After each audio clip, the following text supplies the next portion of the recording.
वंदे मातरम साथियों।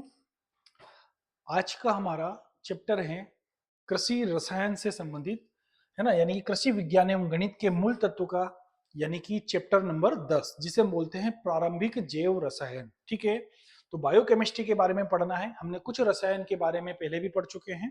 ठीक है, तो जैव रसायन यानी कि जैव का मतलब बायो, अभी हमने पढ़ा भाई।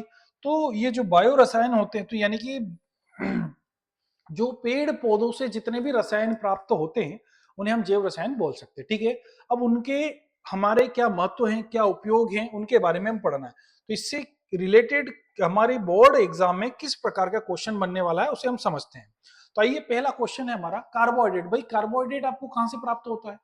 एक कार्बोहाइड्रेट जैव रसायन मतलब पौधों से, सब्जियों से, है ना, इनसे हमको ज्यादातर जो अनाजों से प्राप्त होता है।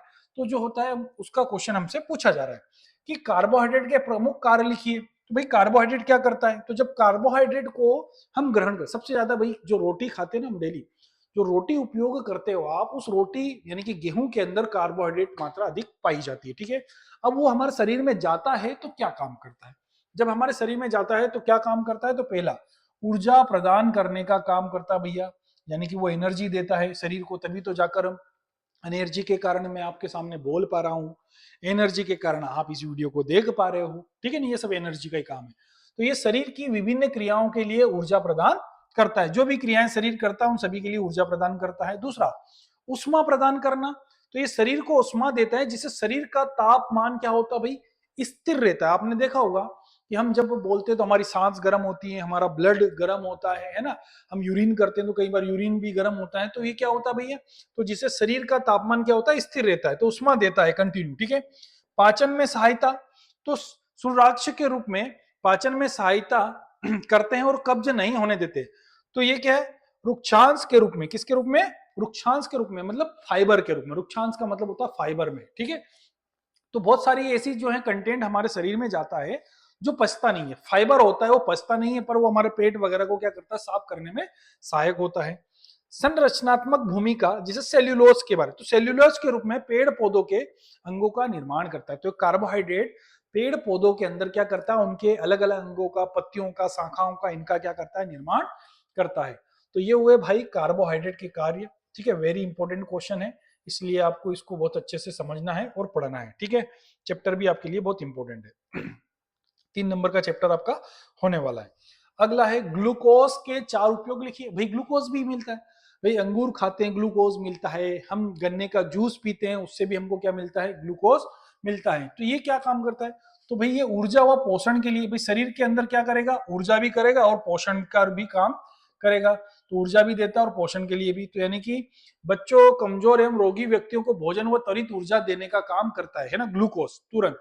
कई बार होता है, बहुत सारे आपने देखा होगा, गर्मियों, बहुत अधिक गर्मी के कारण या ब्लड प्रेशर बढ़ने के कारण, घटने के कारण बेहोश हो जाते, तो हम क्या करते हैं? बहुत जल्दी ग्लूकोज पिलाते हैं ना। अगला, किण्वन उद्योग में, भाई तो शराब एवं सिरका बनाने में तो ग्लूकोज का उपयोग, क्योंकि भाई हमने देखा आप लोगों ने कि ज्यादातर फलों या फ्रूटों से भी शराब या बियर बनाई जाती है, तो उनका किण्वन करके प्रक्रिया की जाती है, क्योंकि जो भी बैक्टीरिया होते हैं वो ग्लूकोज को खाकर ही क्या करते हैं? अलग परिवर्तन करते हैं। खाद्य परिरक्षण में, तो मिठाई, मुरब्बे, जैम, जेली आदि के संरक्षण में, यानी कि इन्हें लंबा समय तक चलाने के लिए उपयोग में लाया जाता है। तो खाद्य परीक्षण में भी इनका उपयोग किया जाता है। औद्योगिक संश्लेषण में, यानी कि विटामिन सी के औद्योगिक संश्लेषण के लिए प्रारंभिक पदार्थ के रूप में भी किसका? एंजाइम या ग्लूकोज का उपयोग किया जाता है। ठीक है, विटामिन सी के औद्योगिक संश्लेषण के लिए। तो ये हुए ग्लूकोज के उपयोग। किसके उपयोग भाई? अंगूर के अंदर भी ग्लूकोज पाया जाता, अभी बताया था, है ना। अगला प्रश्न है, एंजाइम्स के 4-5 औद्योगिक अनुप्रयोग लिखिए। एंजाइम के बारे में पूछ रहा भाई। तो एंजाइम का उपयोग ब्रेड एवं बेकरी उद्योग में कहाँ किया जाता है? ब्रेड एवं बेकरी उद्योग में देखा होगा आप लोगों ने कि भाई जो ब्रेड वगैरह आता है, ये एंजाइम, यानी कि क्या होता है भाई? सड़ने के बाद ही क्या होती है प्रक्रिया? किण्वन वाले चैप्टर में हमने पढ़ा था, खाने वाली चीजों को सड़ाया जाता है ना, तो एंजाइम का निर्माण होता है। तो ब्रेड को मुलायम व फुला हुआ बनाने में किसका उपयोग किया जाता है? एंजाइम का, तभी ब्रेड सॉफ्ट होता है। शराब व बियर के लिए, क्योंकि शर्करा और स्टार्च में बदलने तो एंजाइम का उपयोग किया जाता है भाई। स्टार्च को किस में बदलना है? शर्करा में बदलने के लिए। डेयरी उद्योगों में पनीर, दही, चीज बनाने में एंजाइम का उपयोग किया जाता है भाई। है ना। डिटर्जेंट उद्योग में तो कपड़ों से दाग हटाने के लिए भी बहुत सारे एंजाइम का युक्त उपयोग डिटर्जेंट युक्त किया जाता है, ताकि कपड़ों के दाग, जिद्दी दाग है, बहुत जल्दी वो हट जाए। ठीक है, तो ये हुए एंजाइम्स के उपयोग। एंजाइम क्या है? बायोकेमिकल, बायो रसायन है। ठीक है, अभी हमने पढ़ा। जैव रसायन के महत्व लिखिए। अब यही बायोकेमिस्ट्री के महत्व बताओ, क्या इंपोर्टेंस है इसके। तो जैव अणुओं का अध्ययन करना, भाई जैव अणुओं का अध्ययन कर रहा है, पौधों में कौन सा विटामिन पाया जाता है, कार्बोहाइड्रेट पाया जाता है, विटामिन के सी पाया जाता है, डी पाया जाता है, कितने परसेंट पाया जाता है। तो ये सभी काम जो होता है वैज्ञानिक इसी के करते हैं। तो जैव अणुओं का अध्ययन किया जाता है। तो जैव रसायन में जैव अणुओं की संरचना एवं क्रियाविधि का अध्ययन किया जाता है। अगला, औषधीय निर्माण में उपयोग। भाई जब आपको पता होगा कि इसके अंदर ये कंटेंट पाया जाता है, तभी तो हम उसका औषधियों में उपयोग करेंगे। नहीं तो ये रसायन या केमिकल इसके अंदर होता है, तभी तो हम औषधियों के रूप में उपयोग करते हैं, है ना। नहीं तो उसका उपयोग नहीं कर पाते। तो नई औषधियों के आविष्कार एवं विकास में जैव रसायन अत्यंत उपयोगी है, क्योंकि भाई तभी तो पता चलता है कि भाई जो है लौंग, काली मिर्च या जो है तुलसी के पत्ते मिलाने, क्योंकि उनके अंदर वो रसायन होते हैं जो कि व्यक्ति को क्या करते हैं, एनर्जी देते हैं। या फिर हम बोल सकते हैं कि जो सर्दी खांसी होती है उसके लिए उपयोग करते हैं, है ना। अगला, कृषि एवं पशुपालन में सहायक, क्योंकि फसलों के उत्पादन बढ़ाने और जंतुओं के पालन पोषण में सहायक होते हैं। कौन?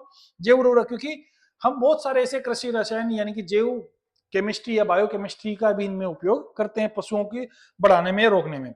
कोशिका विभाजन में महत्व, जंतु एवं वनस्पति कोशिकाओं की संरचना एवं क्रियात्मक वृद्धि के अध्ययन के लिए भी सहायक होता है। क्योंकि कोशिका विज्ञान जब पढ़ोगे पौधों की कोशिकाओं के बारे में, है ना, तो उसमें भी क्या होता है, जैव रसायन सहायक होता है। तो ये 4 पॉइंट आपके लिए इंपॉर्टेंट हैं। अगला प्रश्न है हमारा, लिपिड्स से क्या समझते हैं। लिपिड्स के 4 कार्य लिखिए, है ना। लिपिड्स तो उच्च वसीय अम्ल के ग्लिसराइड को लिपिड्स कहते हैं। हमने पढ़ा उच्च वसीय अम्ल के ग्लिसराइड यानी कि उसके अंदर जो चिकनाइज होती है, लिपिड कहते हैं। ये जैव अणु होते हैं जो कोशिकाओं में पाए जाते हैं। अब ये कहां पाए जाते हैं भाई? कोशिकाओं में पाए जाते हैं। ठीक है, जैसे मोम, उदाहरण के लिए मोम, वसा और तेल। ठीक है, ये सब एक प्रकार के क्या है, लिपिड से ही हैं। क्या है? एक प्रकार के लिपिड से ही हैं। अब इनके बात करते हैं कि लिपिड्स के कोई कार्य बताइए। तो लिपिड्स यानी कि, है ना भाई सॉरी दोस्तों, ठीक है ना। लिपिड्स के बारे में हम बात कर रहे हैं, तो इनके क्या लिखना है, कोई 4 कार्य लिखना है कि अब ये क्या कार्य करते भाई। तो लिपिड्स भी जो हम पढ़ते हैं तो ऊर्जा प्रदान करने का काम, क्योंकि हमने पढ़ा कि तेल और वसा का उपयोग अगर हम करते हैं तो वो शरीर के अंदर क्या करते हैं, ऊर्जा देते हैं। तो इस शरीर में ऊर्जा उत्पन्न करके या संचित करने का काम करते हैं।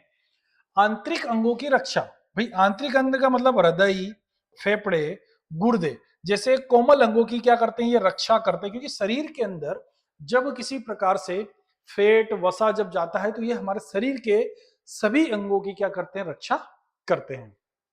ठीक है, आइए, ताप नियमन का काम करते हैं। टेम्परेचर को क्या कर रहे हैं, ये मेंटेन कर रहे हैं या रेगुलेशन हम बोल सकते हैं। तो शरीर के तापमान को नियंत्रित करने का काम कर रहे हैं। तो टेम्परेचर बहुत ज्यादा ना हो जाए, बहुत ज्यादा आ जाएगा तो क्या हो जाएगा, आपको बुखार आ जाएगा। ठीक है ना, बहुत कम हो जाएगा तो भी आपकी तबीयत खराब हो जाएगी। अगला, वसा विलेय विटामिन का अवशोषण करते हैं। तो वसा में जो विलेय विटामिन होते हैं, यानी कि वसा में जो घुलनशील विटामिन होते हैं, उनका अवशोषण करके हमें एनर्जी के रूप में प्रदान करते हैं। तो विटामिन ए, डी, ई, के को विलय एवं अवशोषित करने में सहायक होते हैं। तो है ना, वसा में विलय विटामिन ए, डी, ई, के को विलय या अवशोषण यानी कि उसको क्या करना है, अवशोषण करने में क्या करते हैं, सहायक करते हैं। तो ये हुए दोस्त हमारे किसके, लिपिड्स के कार्य। ठीक है, ये चैप्टर आपसे यानी कि बोर्ड एग्जाम में 3 नंबर का पूछे जाने वाला है। मैं हमेशा की तरह अब भी आपको बोल रहा हूं कि हमारे जितने भी लेक्चर यानी कि यूट्यूब पर स्टेप बाय स्टेप जो है अपलोड हो रहे हैं, उन वीडियो को आप अगर पर डे गारंटी के साथ, अगर उससे आप 1 लेक्चर या 2 लेक्चर में अपलोड कर रहा हूं, तो उन 1 या 2 लेक्चर को भी आप कंटिन्यू बोर्ड एग्जाम के पहले पहले में सारे के सारे यानी कि पीसीएमबी के, फसल उत्पादन के और पशुपालन के 60 के 60 जो है लेक्चर में अपलोड कर दूंगा। और उसकी मेरी गारंटी कि उस एग्जाम के पहले जब अपलोड हो जाएंगे और एक एक बार भी आपने वीडियो देख लिया, मैं ज्यादा से ज्यादा वीडियो आपके लिए बनाऊंगा 15 मिनट का, 12 मिनट, 15 मिनट या 20 मिनट का कोई वीडियो बनने वाला है। तो उस वीडियो में अगर आप कंटिन्यू देखते भी रहोगे पर डे, ज्यादा समय नहीं निकालना है। आज से लगा लो कि यार सर के 2 वीडियो रोज देखना है, एक सुबह एक शाम को देखना है, ताकि कंटिन्यू हमारे बहुत अच्छे से क्या हो जाए, रिवीजन हो जाए और इंपॉर्टेंट क्वेश्चनों की क्लासेस भी हमारी हो जाए। तो कंटिन्यू आप देखते रहिएगा। चैनल पर नए हो तो चैनल को सब्सक्राइब तो कर ही लो मेरे भाई, ठीक है। लाइक बटन दबाना भी ना भूलो, ठीक है। अब मिलते हैं हम कल अगले चैप्टर के साथ, ठीक है। वंदे मातरम।